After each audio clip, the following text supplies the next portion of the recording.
তাহলে 2009 থেকে 24 বাংলাদেশের স্বাধীনতার পর প্রথম স্বৈরাচার না, স্বৈরাচারের বীজ 72-এর 10ই জানুয়ারিতে প্রথম বপন করা হয়েছিল।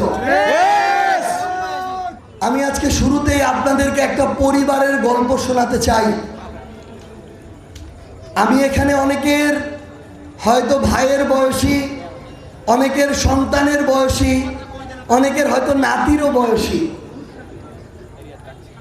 আমি একটা পরিবারের গল্প শোনাতে চাই, যেই পরিবারটার প্রথম মানুষ যদি আমি ধরি, তার নাম শেখ মুজিবুর রহমান।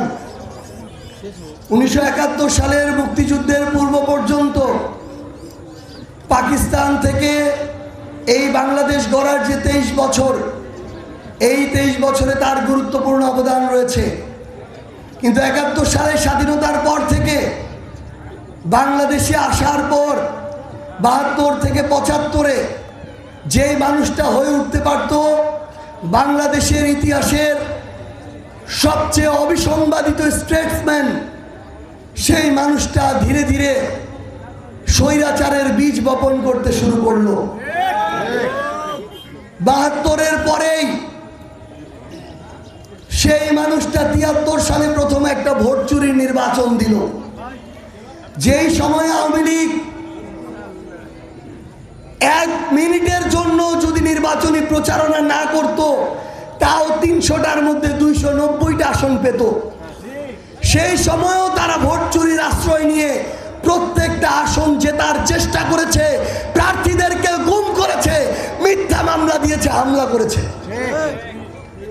73-এর পরে একটা স্বাধীন সার্বভৌম বাংলাদেশের স্বপ্ন আমরা দেখেছিলাম। পাকিস্তানের বিরুদ্ধে, বৈষম্যের বিরুদ্ধে লড়াই করেছিল মানুষ। আমরা মিডিয়ার বাক স্বাধীনতা চেয়েছিলাম, কিন্তু শেখ মুজিবুর রহমান তার সাঙ্গপাঙ্গ নিয়ে বাংলাদেশের বাক স্বাধীনতা, সংবাদপত্রের স্বাধীনতার কণ্ঠরোধ করে মাত্র সরকার নিয়ন্ত্রিত 4টা মিডিয়া বাংলাদেশের জন্য রেখেছিল। তাহলে 2009 থেকে 24 বাংলাদেশের স্বাধীনতার পর প্রথম স্বৈরাচার না, স্বৈরাচারের বীজ 72-এর 10ই জানুয়ারিতে প্রথম বপন করা হয়েছিল।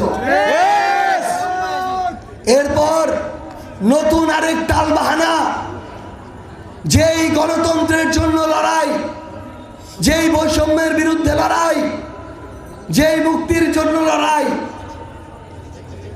সেই স্বাধীনতা সংগ্রামের 71-এর লড়াইয়ের পরে সকল ক্ষমতা একটা দলের মধ্যে কুক্ষিগত রাখার জন্য শেখ মুজিবুর রহমান সকল দল মিলে একটা দল তৈরি করলো। সেই দল হচ্ছে বাকশাল।